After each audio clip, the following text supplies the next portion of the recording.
Good morning, everybody who's popping on at the last minute. Good to see you all on Zoom this morning. Is our inspirator on Zoom right now? Who's our inspirator? That would be me. All right, My Mark, take it away. fellow Toastmasters, 20 years in this organization, and this is the one job that I tend to dread and fear the most. What to talk about, what would be appropriate. And then I decided for an inspiration, why not just talk briefly about inspiration? Because Toastmasters is really all about inspiration. When we're new members in a club, and we're uncertain and we're trying to learn and get better as speakers and leaders, we draw inspiration from those who are more accomplished and more experienced than we are. And then later, as we gain experience and we're able to help other new members who follow us, we further draw inspiration from them as we watch them grow. It's almost like a circle, if you will. So today, let's work really hard to inspire one another, Mr. Toastmaster or Mr. President or presiding officer. Thank you very much, Mark. I do have an announcement to make. This Saturday is our Division A contest at the Audubon Library. Starts at 11 a.m. Sylvia, Gerald, Steve, they're all competing. And we wish them the best of luck. So come on out and cheer them on, and good luck to our members competing. And with that, we'll save our more announcements till later. I'll turn things over to Sylvia as our Toastmaster of the day. Sylvia, take it away. Morning. Today is Pi Day. 3.14. Oh my gosh, it's so many numbers. 3.14285714. And it goes on and on and on. This morning I'd like to start with a toast. And if everybody has a drink, that would be great. Start your calculation today. Pi reminds us that life is full of infinity possibilities. Make the most of it. So why Pi Day?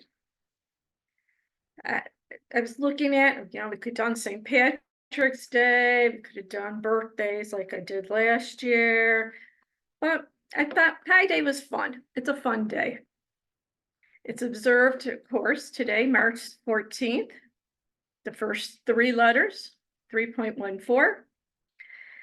And it was founded in 1988 by Larry Shaw, an employee of San Francisco Science Museum.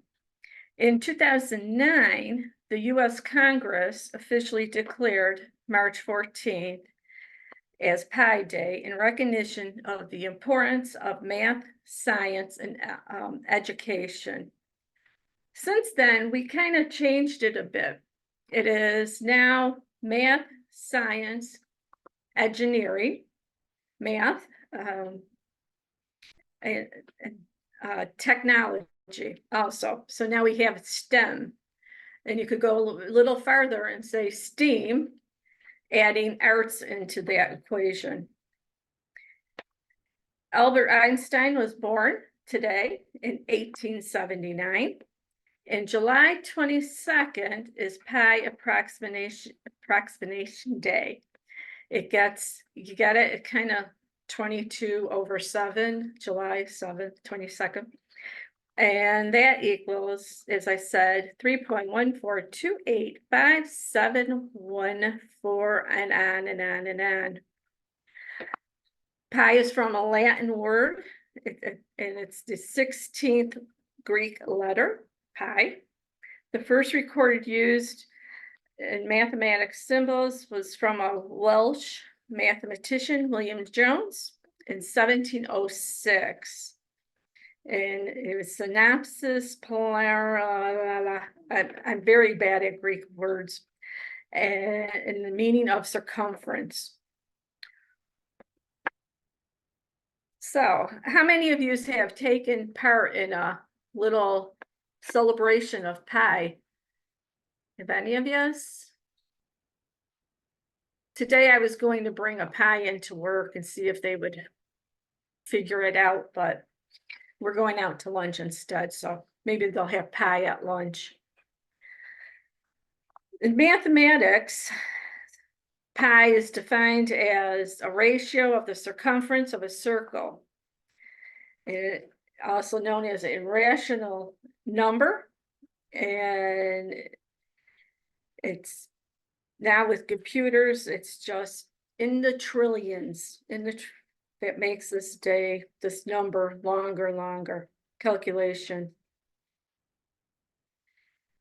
Let's see, what else? Fun facts that I have for you.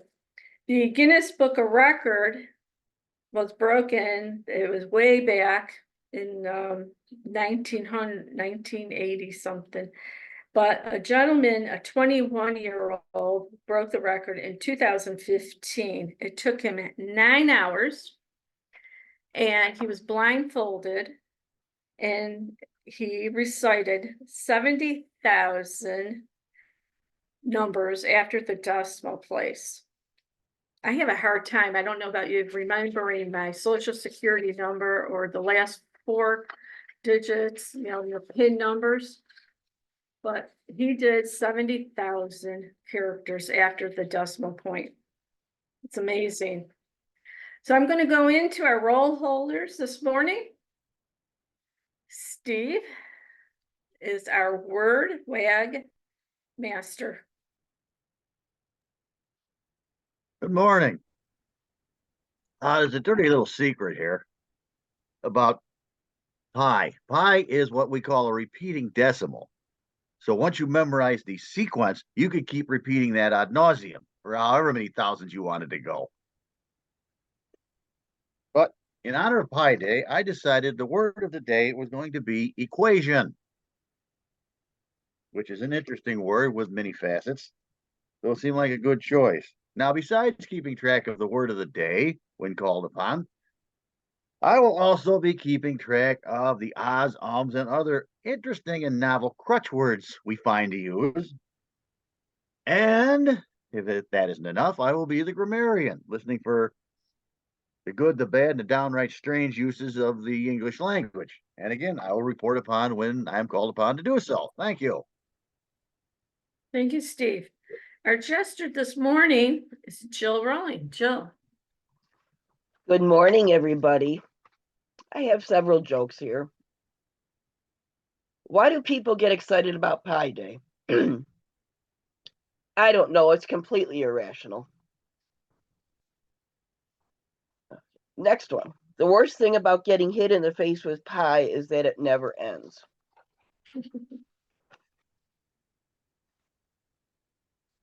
What is 1.57? Half a pie. What do you get when a bunch of sheep stand around in a circle? Shepherd's pie. What do you get when you cross a bovine and divide its circumference by its diameter? I'm going to get some groans on this one. A cow pie. And lastly, seriously, people need to stop with the Pi Day jokes. I've heard them all like 3.14 million times already. Thank you, Madam Toastmaster. Thanks, Jill. Mike is our quizmaster this morning, Mike Licata. Thank you, Madam Toastmaster. Good morning, fellow Toastmasters. If there's any guests out there, my job this morning will be to come up with a couple of questions and to test everyone's listening skills and report back at the end of the meeting. Thank you very much. Thank you, Mike. Jackie, are you on? Jackie is our timer this morning. She has a challenging job. Yes, I do, and I hope I'm up to it so early in the morning. I will time table topics in our club at 1.5 to 2 minutes with a buffer. Speeches typically are 5 to 7 minutes, and evaluations 2 to 3 minutes, also with a buffer. You will see my technology challenged cards here, so pay attention. and be ready. Thank you. Great. Our general evaluator, David Licata. David, I saw you there. Did we lose him? Can you hear me? Yes. Okay. It is the job of the general evaluator to evaluate the Toastmaster of the day and the evaluators. However, my patriotism is stirring in my bosom, and I would like to lead the club right now in the Pledge of Allegiance, which got left out. Go ahead, Madam Toastmaster, take the lead. Oh, Eric. Okay. I pledge allegiance to the Allegiance flag to the of the flag. United States of America and to the republic for which it stands, one nation, under God, indivisible, with liberty and justice for all. Thank you for reminding us. Amen. Thank you. Well, I didn't want to be pushy, but my patriotism took over. Thank you so much, Madam Toastmaster. And our last job holder is Tracy Farrell. Table topics. Tracy, you could start with table topics.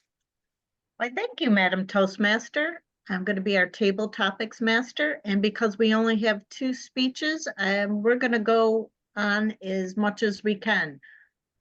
All participants, please remember to use the word of the day.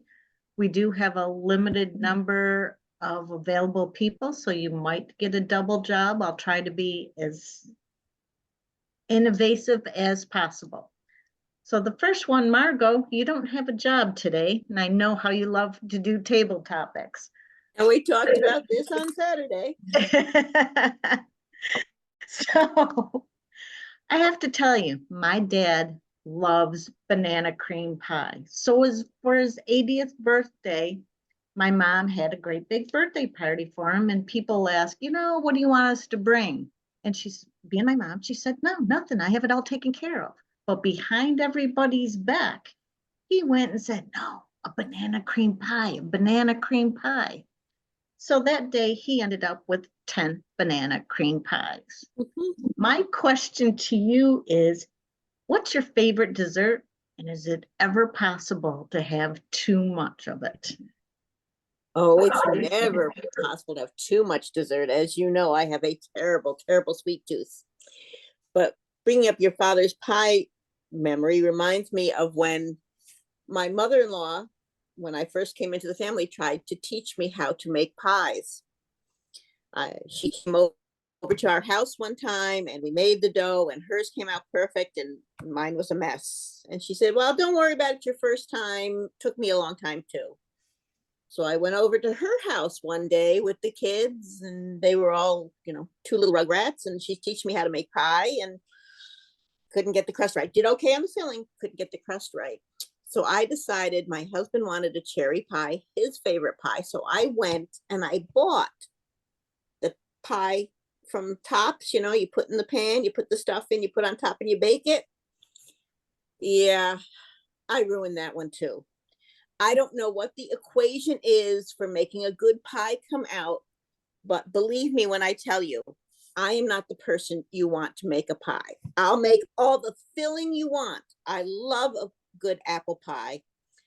And I had done a favor for Joe and his mother, ordering some stuff through my wholesale account. And I was blessed because Joe brought me an apple pie. I did share and let my husband have one piece. However, when he left for 3 days for a meeting, my breakfast was that wonderful apple pie. So thank you for this opportunity to talk about my pie making experiences. Madam Table Topics Master. Thank you, Margot. Dave, I know you're our general evaluator, but this question is made for you. Western New York has an affinity for the perfect pizza. So who do you think has the best pizza pie in Western New York and why? All right. Madam Table Topics Master, thank you very much. Due to the fact that Michael and I, once a year, we get involved with the Broadway Market. And at the Broadway Market, there is a lot.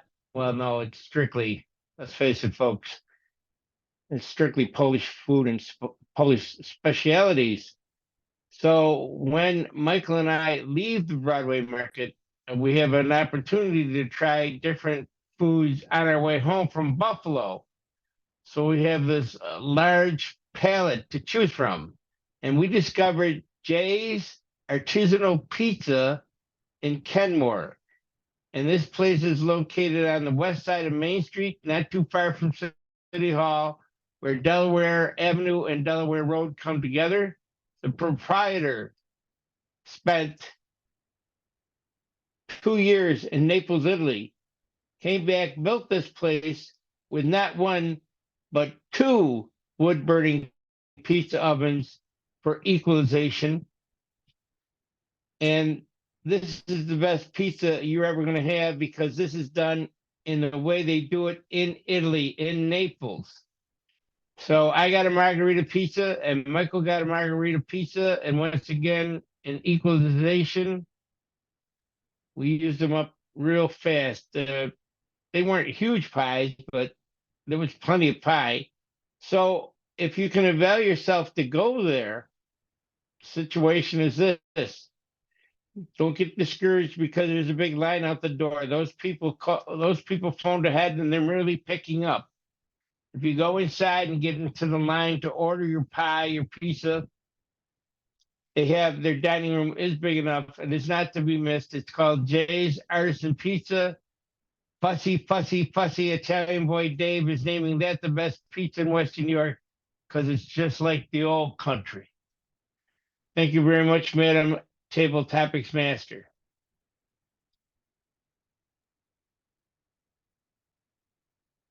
All right. Thank you so much, Dave. I knew you'd know the best pizza in Western New York.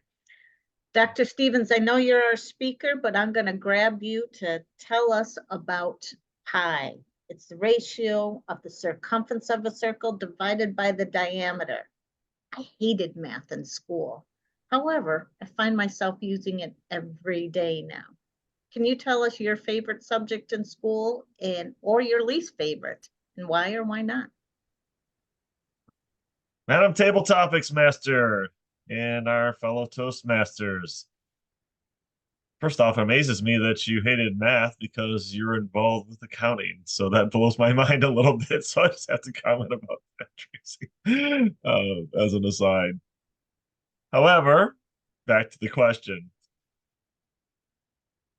I have a lot of favorites, actually. Math was not mine. That was my least favorite. I struggled with it, but I did, with severe amount of repetition, do okay with math. Just took a lot of work. History came, social studies came a lot easier. I found it fascinating that this person did that in history. Then I would see exotic locations. You know, Italy was mentioned by Dave. Famous people were there. This leader, that leader, this Caesar, that Caesar. All fascinating folks that did things in life. So that's why I found it super interesting. And I envisioned myself going seeing those places and maybe even standing where this famous individual stood. My wife, doing her research with genealogy, recently determined that I'm actually related to Abe Lincoln. Believe it. I am his 8th cousin, 3 times removed.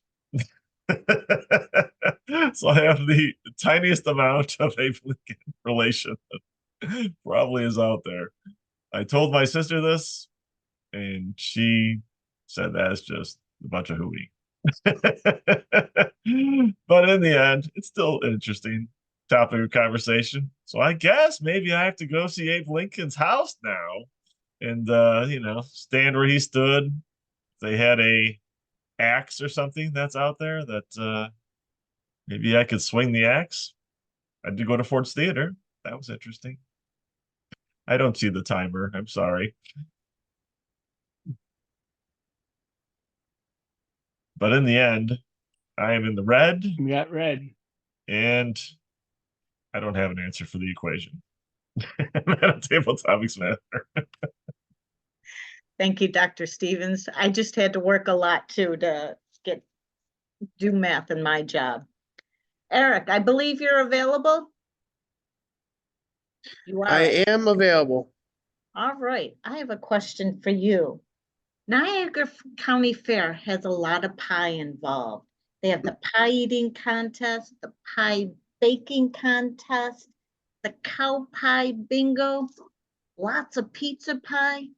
Tell us your favorite event at the Niagara County Fair and why. Thank you, Madam Table Topics Master. Good morning, fellow Toastmasters. My favorite event at the Niagara County Fair. Ooh. First off, it's been a while of being at the fair. Last year, helping out with Celtic Fest and everything, but if they still do pie eating contests at the fair, I'd be down to doing that because that solves the equation of, eating food there. So I would be, if they do that, that'll be my favorite, but there's also some other favorite stuff at the fair, like, petting the animals, going to see, riding the rides, which I haven't done that in a while, but I'm just going to veer off and go to the previous question, Tracy, about math. I am so bad at math. I took a math course back in the summer of finite math, and that was one of the most stressful topics of math I've ever done. The equations were horrible. The tests were horrible because I bombed every single test. And what the best part of it was, what saved me was doing the math questions on this website. And everybody ever heard this, called Pearson. Pearson is the worst website that I've ever been on. If it wasn't for my brother, who had, him and I had to fight back and forth because, how terrible I was, I wouldn't pass that course with a C, because math was never my strongest suit. And also right now, philosophy. Anyway, balancing that equation, math is not fun. So my hat's off to you, Tracy, on your job, but math, no. Back to you, ma'am, Table Topics Master. Thank you, Eric. And I have heard that Canisius has a very challenging math department. Mike Licata, tell us about apple pie. Should it be with whipped cream, ice cream, or cheddar cheese? How do you like apple pie? Mike Licata. Morning again, Madam Table Topics Master again. That's a tough question. I like apple pie in many ways. If it's fresh out of the oven and I have it, I definitely like it with ice cream. I know it's definitely bad for the cholesterol and bad for your overall health. But damn, on a hot summer's day when it's not too hot and the oven doesn't heat up too much, a nice warm apple pie with a nice simple scoop of ice cream is very, very delicious. Strangely enough, though, apple pie is not my favorite type of pie. I think you're gonna definitely have to go with pumpkin because it's something you don't think of when it comes to desserts, but as long as you follow the instructions on the side of the can, you're definitely in for a good time when it comes to pumpkin pie because you can never go wrong with it, and it's something even more uniquely American when it comes to desserts. I've had friends from other countries that I've had to explain to them why they don't understand why pumpkin pie works, but they try it and they actually fall in love with it. So I've had that experience before when it comes to pies. I think pumpkin pie is definitely my favorite. Apple pie with ice cream is great, and a little bit of whipped cream on the side helps as well. I'm trying to gonna stay away from a lot of those really rich sugary desserts because I have to start watching my weight and making sure that I am able to be a healthier, better eater. But it's also hard this most of the times of the year when it comes to whether it's holidays or experiences. But my vote is definitely for apple pie with warm ice cream. Madam Table Topics Master. Thank you, Mike. So, Marty Johnson, I'm going to pick on you for a second. Math, we talked about, wasn't really my favorite subject. But Mrs. Mandel was my geometry teacher, and I loved her so much, and she made math somewhat enjoyable. Can you tell us a teacher that you had in school that really impacted you?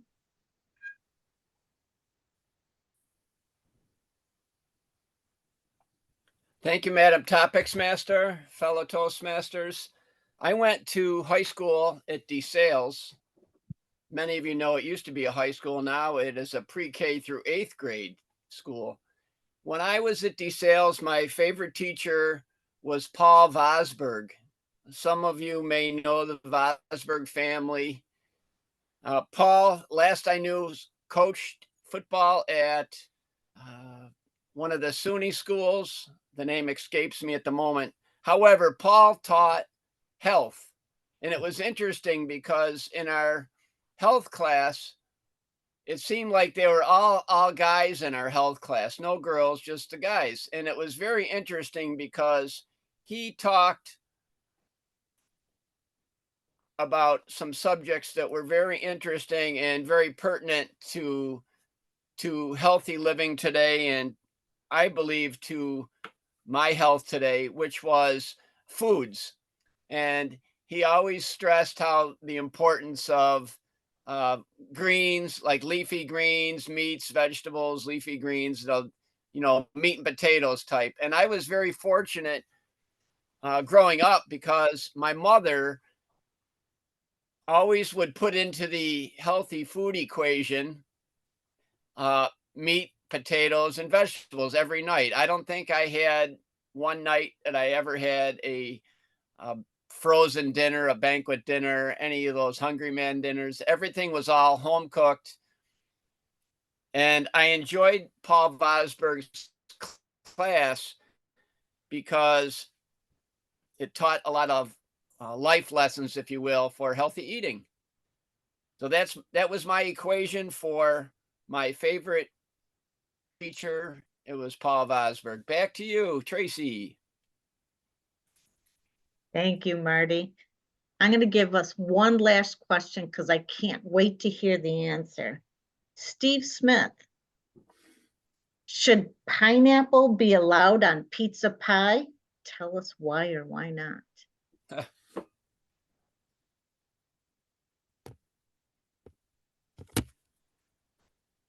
It's interesting you should ask me that. I've never had pineapple on a pizza pie, and I've often wondered if I'd like it or not.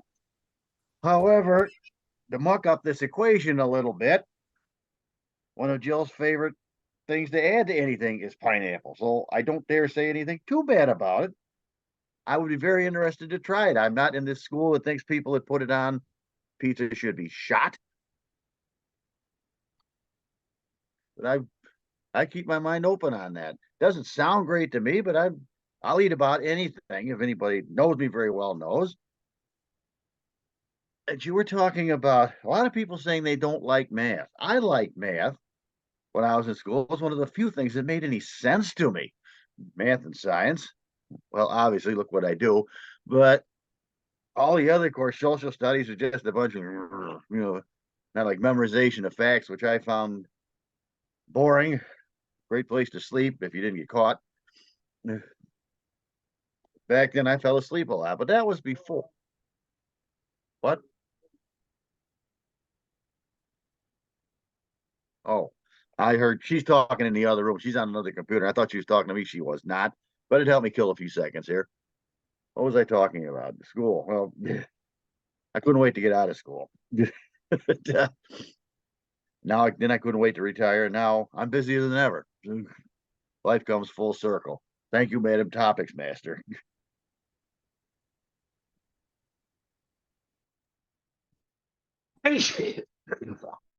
Thank you. I think we're up to 7:30 now, unless the Toastmaster needs some more questions. Do you want me to ask for the reports? Sure can. Thank you. All right. Steve, can you tell us if everybody used the word of the day? Okay.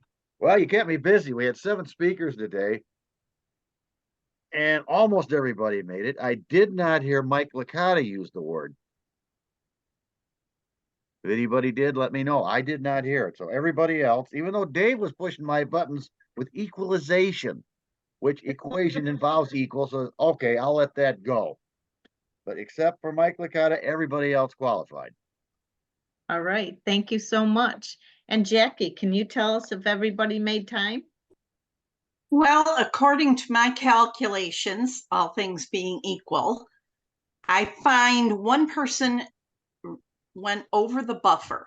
That was Gerald. Everyone else qualified. I would ask if we make an exception because I was asleep at the wheel. I was so mesmerized by his tale of his genetic connection to Abraham Lincoln that I neglected to put the timers square as a spotlight. So unless anyone has a major objection, I don't think it was fair to him.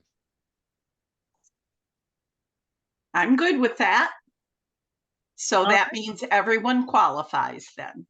Margot, David, Gerald, Eric, Mike Licata, Marty, and Steve.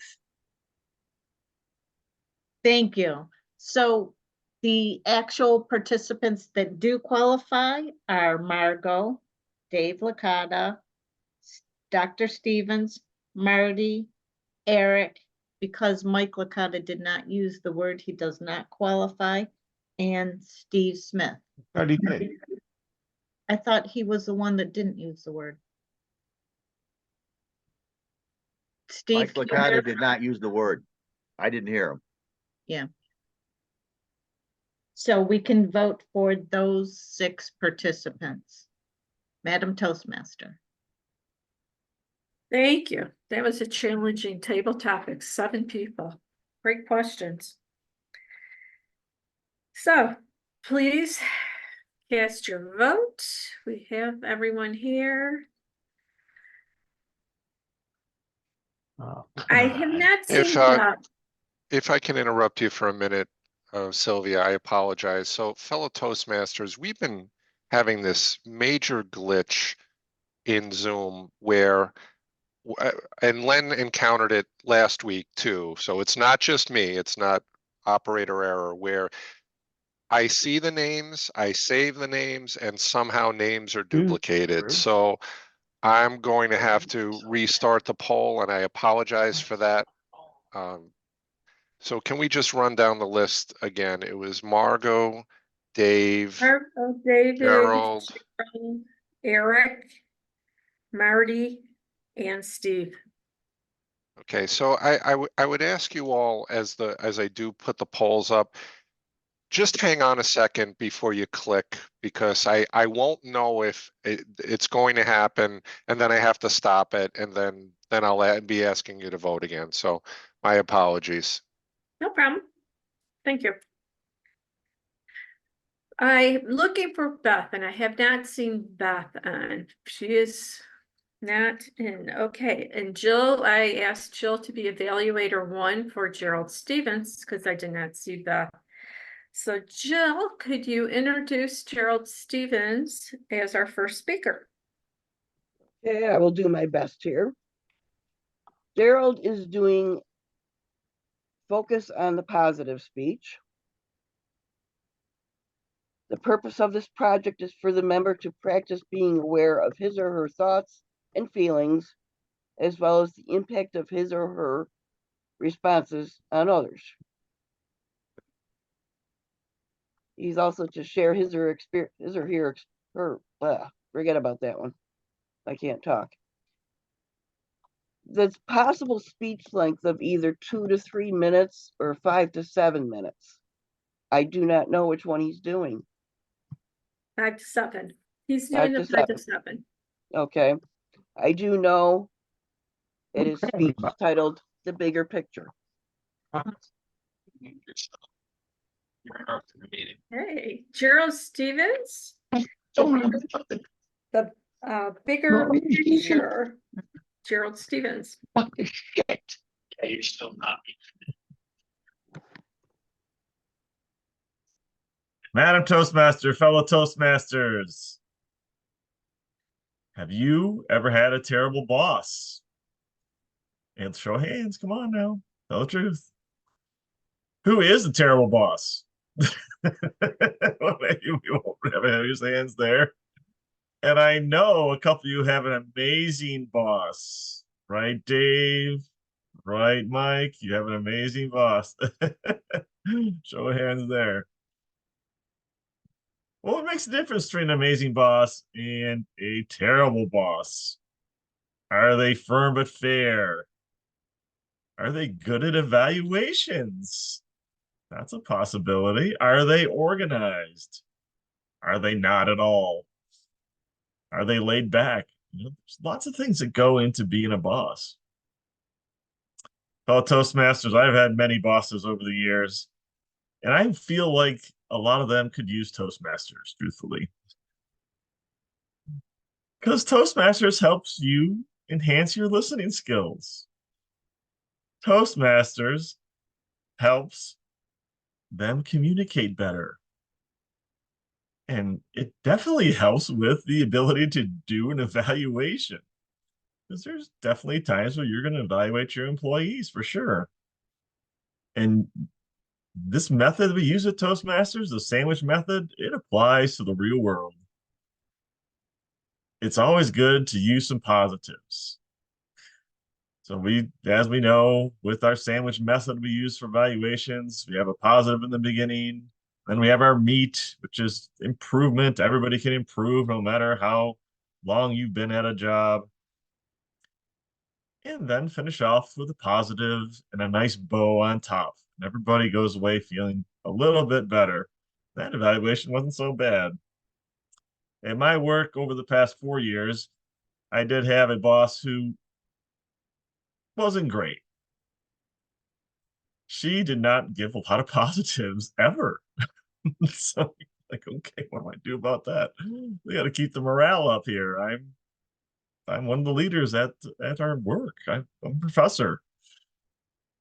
And people look to me and try to bring them up. So I try to be positive for them and also students for that matter.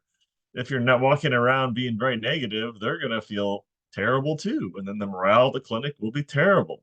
So you have to look at the bigger picture. What they did recently at my work is they decided to eliminate our health center administrators. So we have 3 clinics throughout the state. None of them have an administrator. They eliminated them all. So who runs the clinics? We have the dean of clinics and the assistant dean and the financial lady. They run the clinics. They go from clinic to clinic around the state. Does that sound like a good financial plan to me? But who the hell, that's what I think. Who the hell is thinking of this? It's okay. They spend about a week at my clinic and then they go to Long Island and then they go to Seneca Falls for a week, 2 weeks. And they supervise via email and phone. It is okay because we have some mostly veteran people because we don't need a lot of guidance.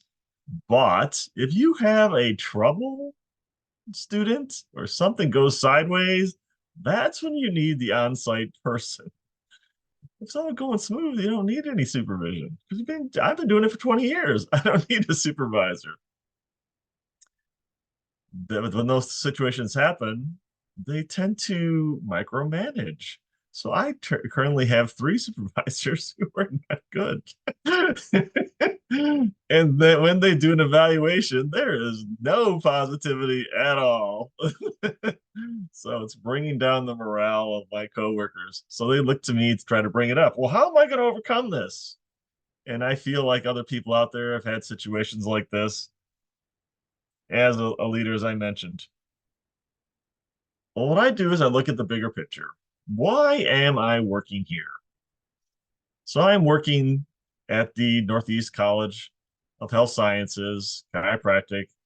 One, I'm treating patients, and patients are getting better. So that is the goal, is to help people, right? That's why I got into this initially. They get better, they're able to do what they want to do in life, and they're happy. That's good. So that translates to other people, positivity. In addition to that, I'm doing it because all these students are going to help people. So that's a little bit of legacy. 1,600 students so far, over 20 years. So if you think about how many adjustments all those folks are doing on people, they're doing a good job out there in the real world. They're helping a lot of people. Again, the bigger picture, lots of impact. I also do leadership type things at different levels, trying to improve policy, trying to improve things at the state level, national level for patients, for Medicare, for chiropractors, so they can do more and help people more. I was able to lead an opioid bill. Medical doctors have to say nowadays in New York that there are options other than opioids, such as physical therapy, chiropractic, massage. They legally have to do that now. It's a small victory, but a victory nonetheless. So I maintain positivity by looking at the bigger things and also keeping people around me that are positive. Stay away from toxic folks. It's very helpful to do that. In the end, you got to look for that guiding light to get you through the darkness, and the sun will come about tomorrow. Madam Toastmaster.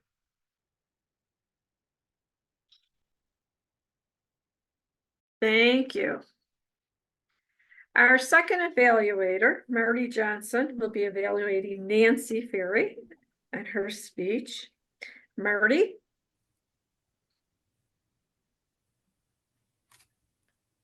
Thank you, Sylvia, fellow Toastmasters.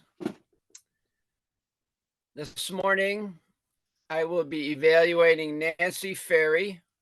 She will be speaking from the Pathways program, Innovative Planning, Level 2, Connect with your audience.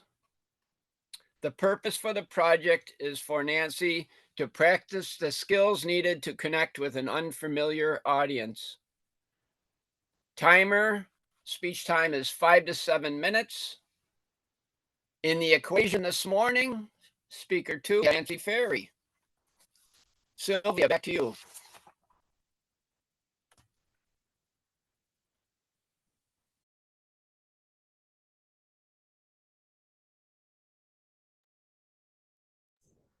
Nancy, unmute yourself, please. That's what I was working on. Thank you.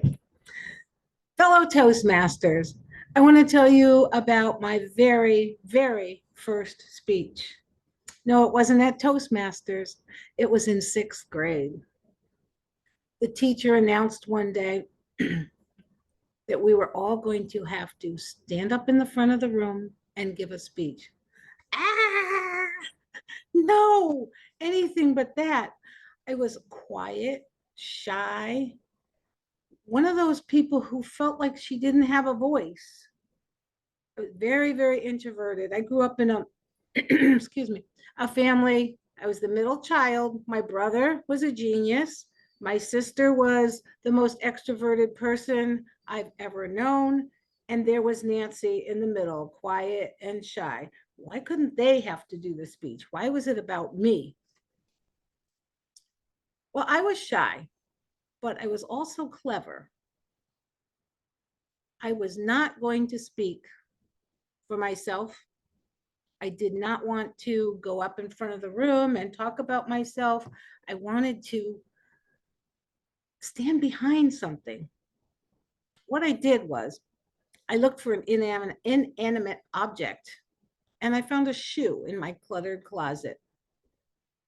I took that shoe and I thought about, what would this shoe say? What would this shoe do if it had to speak? Well, I put together a speech and I walked up to the front of that room when my name was called, and I threw that shoe and hit the cinder block wall. Felt so good. I just felt so powerful. Like, here I am. I have something to say. But it wasn't me talking, it was the shoe talking, which felt like a nice buffer for me. However, I was able to speak about myself through that shoe. It was a great experience.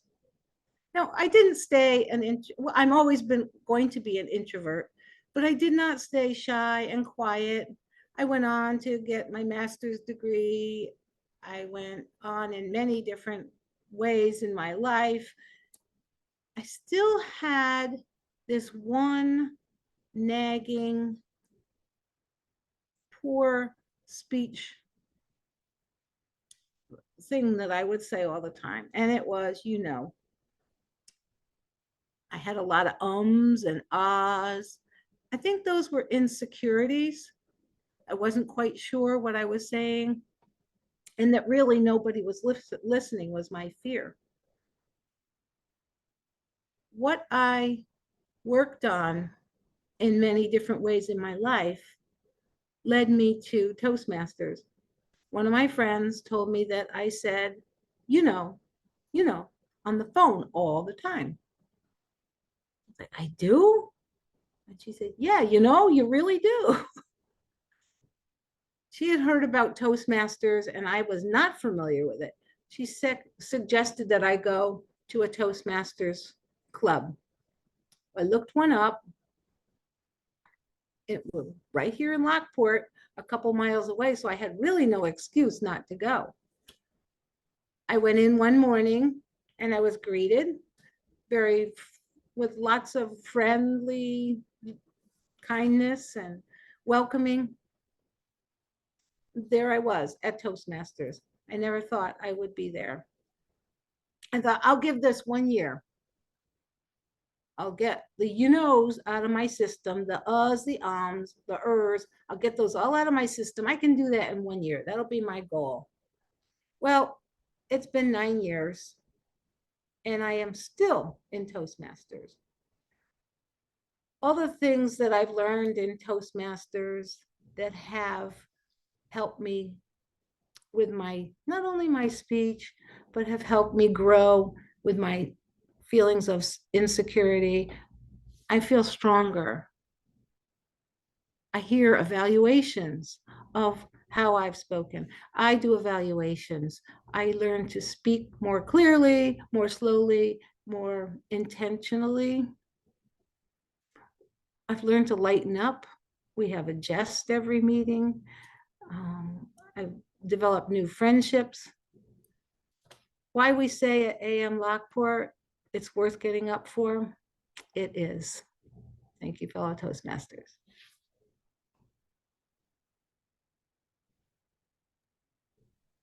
Thank you, Nancy. Great speech. Could we have a timer's report, Jackie? Both of our speakers did beautifully this morning. Gerald at 6 minutes and 32 seconds and Nancy at 4 minutes and 56 seconds. So right on time. Hey, everyone. The ballot will be up in a minute. Please vote for either Gerald Stevens or Nancy Ferry. There it is.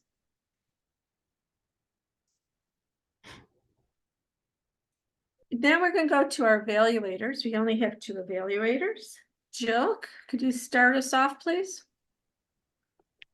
I guess I can do that. Gerald and everyone else. The bigger picture. My first thought was this was going to go into one of Gerald's magnificent, picturesque vacations. Nope. He was talking about good bosses and good bosses and bad bosses.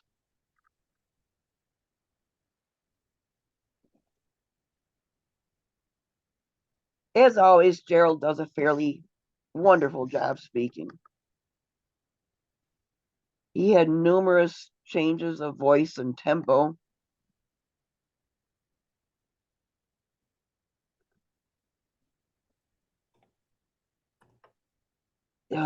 His content was there, but in the content, I felt like the speech wandered. It didn't maintain the focus.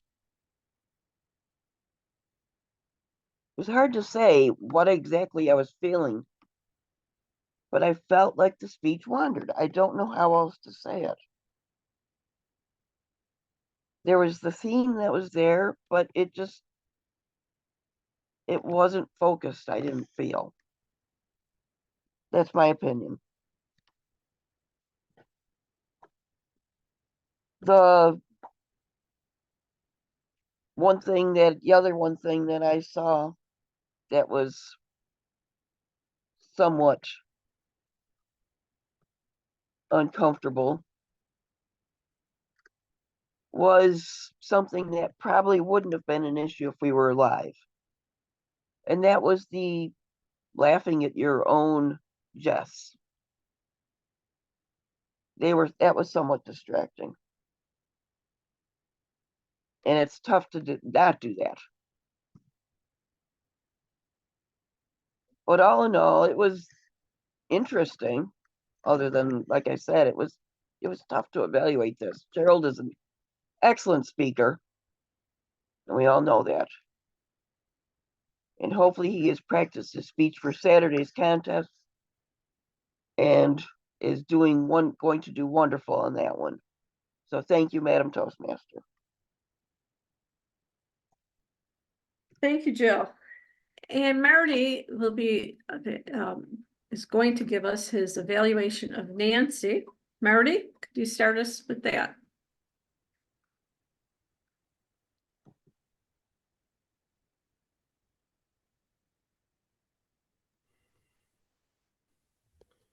Thank you, Madam Toastmaster, fellow Toastmasters. And any guests? And Nancy. My very first speech. Nancy, I would have never have known that you were insecure speaking in front of people and or that you were trying to reduce your filler words while speaking. I think, as far as I know, you've always come across as a very clear and polished, well-spoken speaker. And I'm glad that you found Toastmasters to help you polish those skills, public speaking skills. I feel that you excelled at your storytelling ability this morning. You brought us in to the equation in your speech. You took us right into your 6th grade class and how you felt insecure, you wanted to be behind something, and how clever definitely you were about speaking about someone else or through someone else to present your speech. I thought that was pretty clever. And you overcame your insecurity and use of filler words while speaking once you joined Toastmasters and became polished. You had good hand gestures when you were telling us about where you fit in your family, in your child, where you were in your family hierarchical. Something to work on. I heard you say that a friend suggested that you come to Toastmasters. I would have liked to have heard you say towards the end of your speech, even in the form of a call to action. And if you did say it, I missed it. But perhaps say, fellow Toastmasters, or anyone that you know that could fit Toastmasters, to invite someone to our club or our club nearby. And last but not least, challenge yourself continue the track that you're on, your innovative planning path. I know it is a very challenging path. I completed it myself, but I wish you all the best, Nancy, in your innovative planning path. Sylvia, back to you. Thank you, Marty. Jackie, could we have a timer's report? I'm happy to report that both of our evaluators came in right on time. Jill at 2:39 and Marty at 2:42. Thank you. Morning, Marshall. We see that you attended today, and I wanted to ask you, we'll start over again. In China, do you celebrate Pi Day like we do? Oh no. Oh, your time maybe changed for 1 hour earlier. So this time I joined, you have began for 1 hour. Your Oh, time changed to summertime, but we don't have that. So I just the intern. that's right. Time change. That's right. So you don't celebrate Pi Day? It's a fun holiday. You know, we have many of these little quirky holidays that we celebrate just to have fun.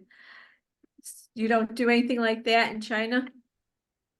Oh no. Paddy is a big animal to celebrate the spring. Oh, cool. We don't have that.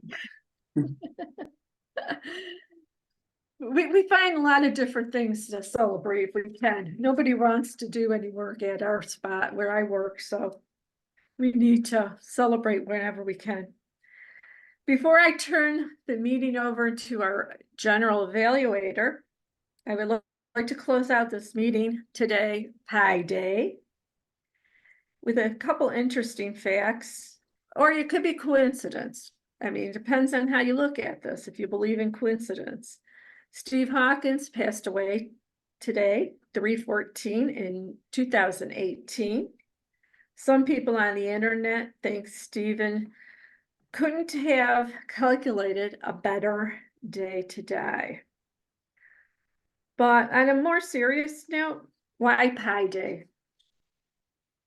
This day raises awareness about the importance of mathematics. And I was taught, because I wasn't very good at math when I was in elementary school. As time went on, I grew into math. And my mother sat down with me. Hello. Hello. Hello. Who's this? Huh? Sorry, Sylvia. My mother sat down with me at the kitchen table because she knew I was struggling with the basics of math, mostly timetables, division. And she brought out all her change. And that was like the light bulb. Money. I like money. She taught me that, you know, the value of how many pennies made a nickel, how many nickels made a dime, how many dimes make a quarter or dollars, and how many dollars move into $5, $10, and $20. We like money in our house, so it was the light bulb I needed to push, and I used that actually with my kids with the clock. Telling time on the clock, and it works. In my case, it works. But to bring this awareness to mathematics, you know, it shapes our world, and it promotes the beauty and relevance of mathematics in a wider audience. Max Cohen reinstated a couple assumptions. 3, mathematics is a language. Everything around us is numbers. And if you graph the numbers of any system, a pattern merges. David, I'm going to hand over to you the general evaluation. Thank you so much, Sylvia. I have to ask, can you hear me? Yes, we can hear you, David. All righty. I'd like to congratulate you on your theme today. Even though anything mathematical is beyond me, I could tell you, sadly, when as a youngster, I let math become a monster. And while I didn't fully appreciate Pi Day, there was enough people in the club that do. So that made it all worthwhile. And I do remember in math class that I did correctly once or twice do an equation. And I also thank the opportunity to be general evaluator today so I could use the word equation and make Steve happy, because I did go on a stretch last time. So you gave us a lot of technical information about pi, which didn't hurt me. Now that I'm older and more mellow, my back doesn't go up when I hear the word math, much to my, I have to pat myself on the back for that. And I want to congratulate you. You got the word out. You got people to commit to the fact that they're going to do their job, which is a good thing. So a lot of preparation, a lot of information. And if I could find one thing, a third thing that ended with ION, I'd really be cooking, but I'm not having any luck. On the evaluators, I want to congratulate Jill for giving Jerry credit for vocal variety and tempo. And that's really, we should be more mindful of that. And that was a good use of that by Jill. And it helped everybody in Toastmasters who wants to improve their public speaking to talk about vocal variety and tempo, because it's very, very important and it enhances the speeches. I'd also like to underline the fact and once again give kudos to Jill, because she brought out the tough love today, and that is certainly the way to do it. So Dr. Gerald Smith has big shoulders. He can take it. And with the contest coming up, he needed a little bit of crack the whip, and our sister Toastmaster Jill did not hesitate to do that. So that was a great evaluation. Now we're going to flip the page and find Marty. Okay. Marty, you were looking away from the camera, and that's kind of crutchy, Marty, because the things you were looking at the notebook are things that you know by heart. You're an experienced Toastmaster. So once again, you got this habit of relying on crutches. So I want to play the part of a great healer today. I want to say, Marty, God bless you. You're free from the crutches. Throw those crutches away. Can I get a hallelujah? Hallelujah, Marty. Don't do it anymore. You got these habits that you don't need, Marty. And to quote Dr. Spock from a million years ago, you know much more than you think, Marty. So try not to be so reliant on things, because you can just kick off and roll through the speech. So we want you to watch that in the future. I want to give Marty kudos because he did have plenty of good advice for Nancy. So we had speakers today, and the speakers took benefit of very nice, well done evaluations. Madam Toastmaster, I want you to call on the reports because I don't have the, I didn't print out the whole agenda, and I'm sure you did. So thank you so much for being Toastmaster today in these difficult times. My phone got upgraded and it made Zoom even to use harder. By pure luck, I got my camera back on. I'll stop whining. I'm sorry. Go ahead. That's okay. We have time. You could whine. We could whine. I'll be whining at the Broadway Market this weekend. I'm planning on going on Good Friday with all the other nutty people in the world. And you're gonna go there Good Friday?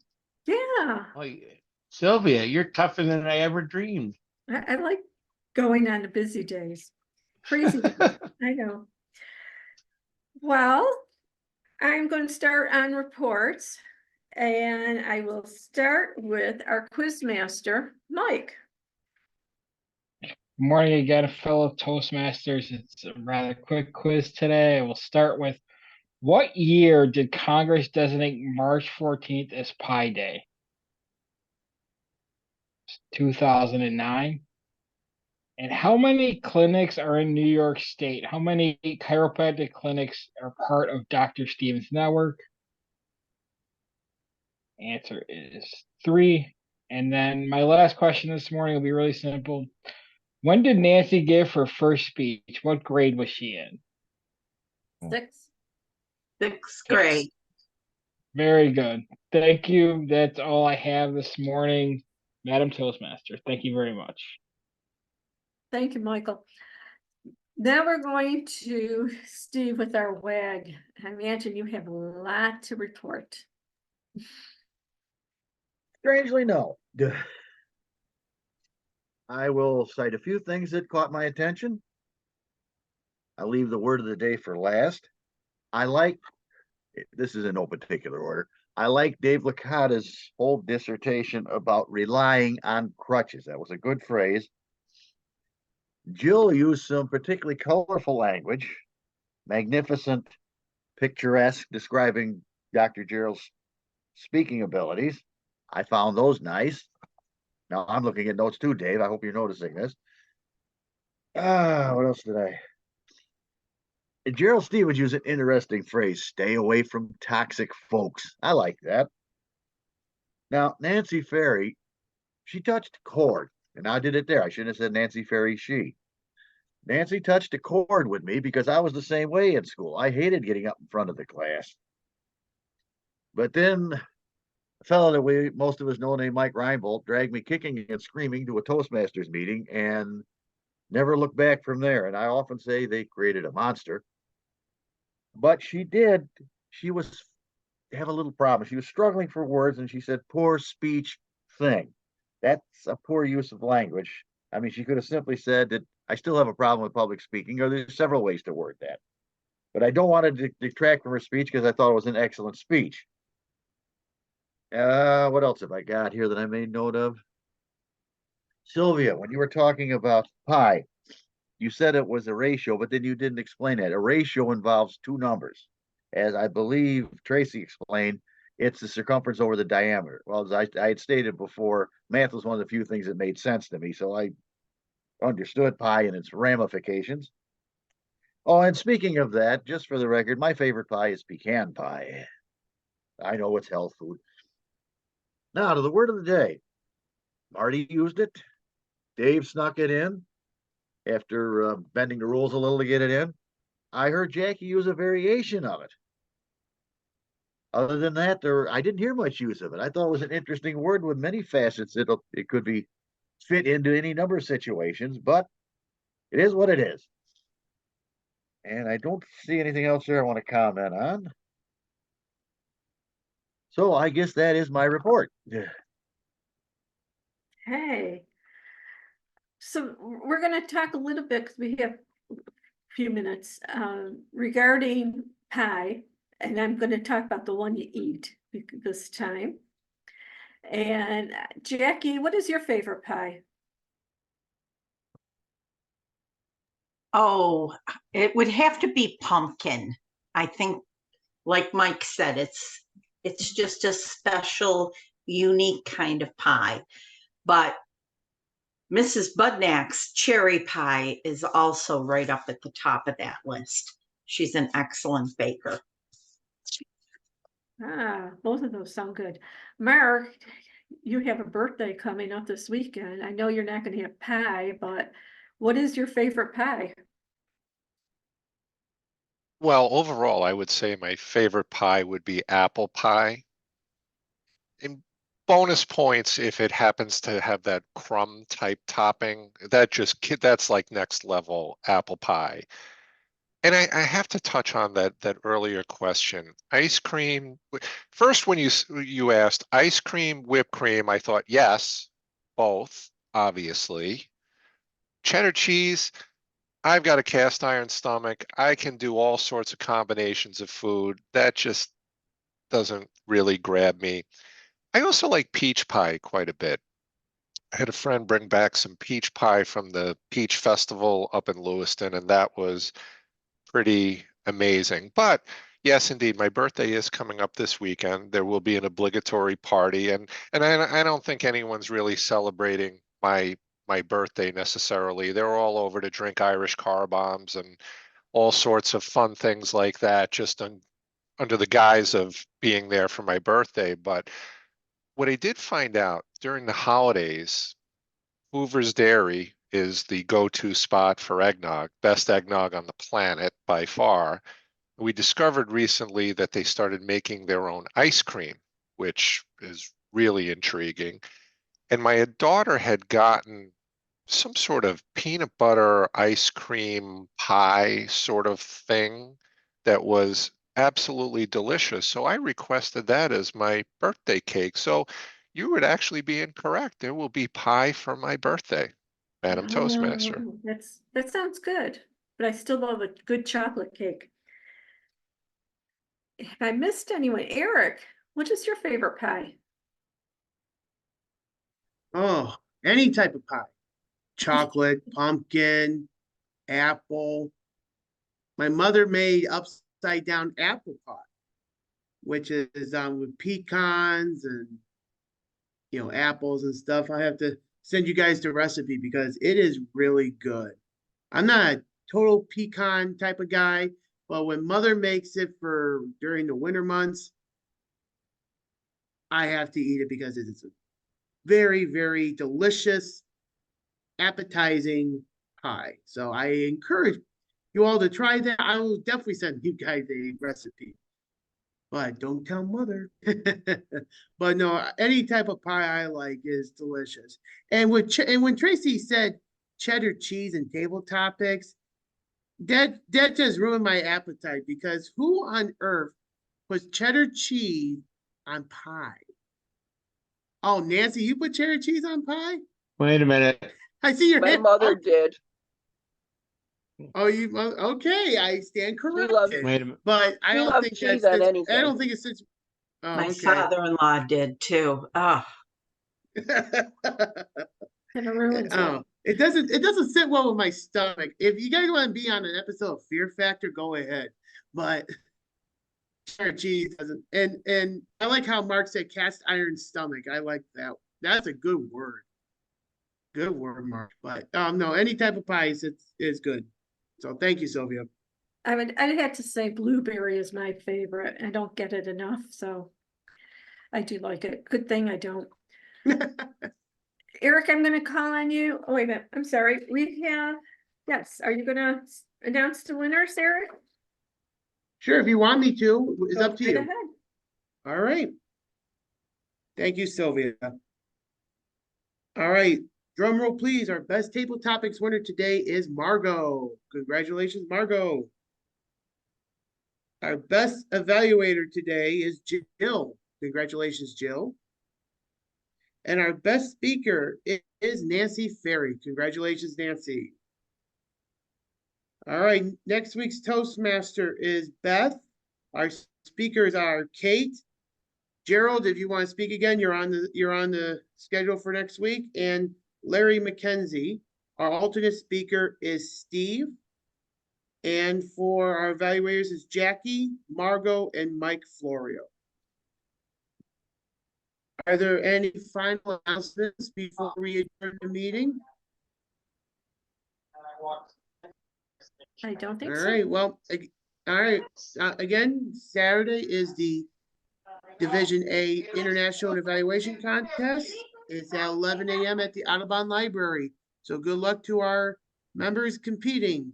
And we'll see you all next week. Meeting adjourned. Cheddar cheese on apple pie, I believe